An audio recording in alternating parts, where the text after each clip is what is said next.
আমার educational hub চ্যানেলে সবাইকে স্বাগত। ওয়েট, তোমরা সবাই ভাবছো যে সবগুলোতে যে চাকরিহারাদের নিয়ে যে নিউজ হচ্ছে 26,000 চাকরিহারা বা যোগ্য অযোগ্য যারা রয়েছে তাদের নিয়ে যে নিউজ হচ্ছে, কারা এক্সাম দিতে পারবে বা পারবে না। সুপ্রিম কোর্টের সম্পূর্ণ অর্ডারও যারা দেখে নিয়েছো তাদেরকেও একটু ওয়েট করতে বলছি, কেননা যেখানে বলা হচ্ছে, কেউ বলছে যে 2016রাই একমাত্র এক্সাম দিতে পারবে, যে 22 লক্ষ ক্যান্ডিডেট ছিল। আবার অনেকে বলছো যে না, অর্ডার কপিতে বলা হচ্ছে যে নিউ যে ক্যান্ডিডেট রয়েছে তারাও অ্যাপ্লিকেশন করতে পারবে বা অ্যাপ্লাই করতে পারবে। তো এখানে খুব গুরুত্বপূর্ণ আপডেট রয়েছে, একদম সুন্দর আপডেট রয়েছে, যেখানে কিন্তু বলছে যে চারটি বিজ্ঞপ্তি প্রকাশ করতে হবে, কমিশন বলেছে। তো এটা একটা পত্রিকায় প্রকাশিত হয়েছে, সেই পত্রিকায় অন্যান্য কি তথ্য রয়েছে, পত্রিকাটার নাম আজকাল বলেই দিলাম। তো সেটা সম্পূর্ণ তথ্যটা আমরা ভালোভাবে দেখব, এবং বিভিন্ন যে তথ্যগুলো রয়েছে, কারা এক্সাম দিতে পারবে, কবে লাস্ট ডেট রয়েছে, কতদিন অবধি চাকরি করতে পারবে, এগুলো তোমরা সবাই জানো। নতুন যেটুকু তথ্য রয়েছে সেটুকু জানার জন্য অন্ততপক্ষে 5 থেকে 6 মিনিট আমার এই ভিডিওটা দেখো, স্কিপ না করে সম্পূর্ণ তথ্যটা তোমরা এখান থেকে পেয়ে যাবে। তো চলো, শীর্ষ আদালতের নির্দেশে যোগ্য শিক্ষকদের আপাতত স্বস্তি মিলল। তারা 31 ডিসেম্বর পর্যন্ত কাজ চালিয়ে যেতে পারবেন, জানিয়ে দিল দেশের সর্বোচ্চ আদালত। পশ্চিমবঙ্গ মধ্যশিক্ষা পর্ষদের আর্জিতে সায় দিয়ে আদালত বৃহস্পতিবার জানিয়েছেন, অযোগ্য বা টেন্টেড নন এমন নবম, দশম এবং একাদশ দ্বাদশ শ্রেণীর শিক্ষকেরা 31 ডিসেম্বর পর্যন্ত স্কুলে যেতে পারবেন, ক্লাস করতে পারবেন। তবে 31 মের মধ্যে মধ্যশিক্ষা পর্ষদ এবং স্কুল সার্ভিস কমিশনকে নতুন নিয়োগ প্রক্রিয়া শুরুর বিজ্ঞপ্তি জারি করতে হবে এবং চলতি বছরের 31 ডিসেম্বরের মধ্যে শিক্ষক নিয়োগ প্রক্রিয়া সম্পূর্ণ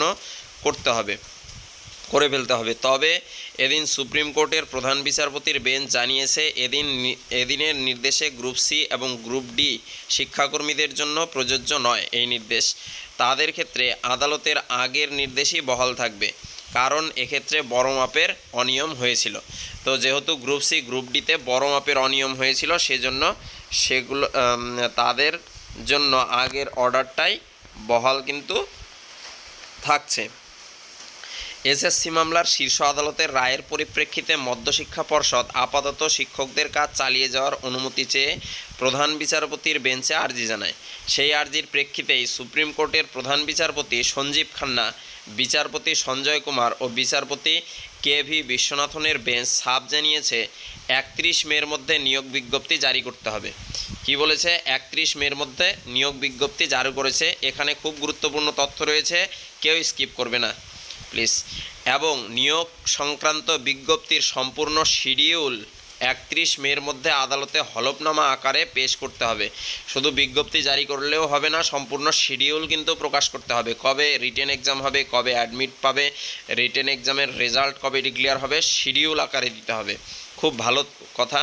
শুধু তাই নয়, শীর্ষ আদালতের নির্দেশে বলা হয়েছে, বেঁধে দেওয়া এই সময়ের মধ্যে নির্দেশ কার্যকর না হলে প্রয়োজনীয় নির্দেশ দেবে আদালত, জরিমানাও করা হতে পারে। এদিকে সুপ্রিম কোর্টের রায়ের পর চাকরিহারা শিক্ষকদের মধ্যে মিশ্র প্রতিক্রিয়া দেখা গিয়েছে। দেখো, অন্যদিকে রাজ্যের শিক্ষামন্ত্রী ব্রাত্য বসু জানিয়েছেন, আপৎকালীন স্বস্তি পাওয়া গিয়েছে, আমাদের জন্য এই রায় আশাব্যঞ্জক। এদিনের শুনানিতে এসএসসির তরফে আইনজীবী জয়দেব গুপ্ত আদালতে জানান, শীর্ষ আদালতের নির্দেশ মেনে এসএসসি পরীক্ষা নেবে। ঠিক আছে, নেবে পরীক্ষা, এর জন্য কিছুটা সময় দেওয়া হোক। নতুন বিধি তৈরি করবে রাজ্য। তাহলে কি নতুন রুলস কিন্তু চালু করবে রাজ্য, নতুন বিধি তৈরি করবে। 4টি ভিন্ন ভিন্ন বিজ্ঞাপনও দেওয়া হবে। কয়টি বিজ্ঞাপন, কয়টি বিজ্ঞপ্তি? 4টির কথা কিন্তু বলছে এখানে। প্রধান বিচারপতি তখন জানতে চান কবে ওই বিজ্ঞাপন দেওয়া হবে। আইনজীবী গুপ্ত জানান, মে মাসের মধ্যেই। আইনজীবী কপিল সিব্বালও জানান, ডিসেম্বরের মধ্যে সমস্ত নিয়োগ প্রক্রিয়া সম্পূর্ণ হয়ে যাবে। এরপরে আদালত জানিয়ে দেয়, 31 মের মধ্যে নিয়োগ বিজ্ঞপ্তি জারি করতে হবে। পরীক্ষা ও নিয়োগ সংক্রান্ত যাবতীয় প্রক্রিয়া শেষ করতে হবে 31 ডিসেম্বরের মধ্যে। উল্লেখ্য, অনিয়মের অভিযোগে এসএসসির 2016 সালের সম্পূর্ণ প্যানেল বাতিল করে দিয়েছিল সুপ্রিম কোর্ট। 3 এপ্রিল এক নির্দেশে কলকাতা হাইকোর্টের নির্দেশ বহাল রাখা হয়েছিল। এর ফলে 25,752 জন শিক্ষক ও শিক্ষাকর্মীর চাকরি চলে যায়। যোগ্য ও অযোগ্য বাছতে না পারার কারণে গোটা প্যানেলই বাতিল করে দেয় আদালত। তারপরে দেখো, শীর্ষ আদালতের 3 এপ্রিলের রায় পুনর্বিবেচনার আবেদন জানানো হয় মধ্যশিক্ষা পর্ষদের তরফে। 3 এপ্রিলের রায়ের পুনর্বিবেচনার জন্য পর্ষদের যুক্তি ছিল, 3 এপ্রিলের রায়ের ফলে রাজ্যের শিক্ষা ব্যবস্থার ব্যাপক প্রভাব পড়বে, অনেক স্কুলে পড়ানোর মতো শিক্ষক থাকবে না বলে জানিয়েছিল তারা। আদালতে পর্ষদের আবেদনে বলা হয়, রাজ্যের 9,487টি উচ্চ বিদ্যালয় এবং 6,952টি উচ্চ মাধ্যমিক বিদ্যালয় সুপ্রিম কোর্টের রায়ের ফলে শিক্ষক সংকট তৈরি হবে। সুপ্রিম কোর্টে পর্ষদের আবেদন ছিল, যারা অযোগ্য হিসেবে চিহ্নিত তারা ছাড়া বাকিদের চাকরি আপাতত রাখা হোক। এদিন আদালত পর্ষদের আর্জিতে সায় দিয়েছে এবং জানিয়েছে, শিক্ষার্থীদের পড়াশোনা বিঘ্ন ঘটুক এমনটা আদালত কোনোভাবেই চায় না। দেখো তারপর কি বলেছে, এদিনের শুনানিতে এক আইনজীবী প্রশ্ন তোলেন, যোগ্য অযোগ্যদের আলাদা করে প্রকাশ্যে তালিকা আনা হচ্ছে না কেন? কেন অযোগ্যদের পরিবর্তে অবসরপ্রাপ্ত শিক্ষক শিক্ষিকাদের ব্যবহার করা হচ্ছে না? অবসরপ্রাপ্ত শিক্ষকদের ব্যবহারের আবেদন জানান তিনি। অবশ্য শীর্ষ আদালত সেই আবেদন গ্রহণ করেনি। অন্যদিকে আইনজীবী ফিরদৌস শামীম আদালতে দাবি করেন, কলকাতা হাইকোর্টের নির্দেশ থাকা সত্ত্বেও এসএসসি এখনও ওএমআর শিট আপলোড করেনি। ওএমআর শিটের ব্যাপারে এখানে বলে, এক্ষেত্রেও কিন্তু ফিরদৌসের বক্তব্যে কর্ণপাত করেননি প্রধান বিচারপতি। তো এই ছিল আপডেটটি। আপাতত আমরা জানতে পারলাম, এখান থেকে জানা গেল যে 4টি বিজ্ঞপ্তি প্রকাশ হবে। 4টি বিজ্ঞপ্তি কি প্রকাশ হবে?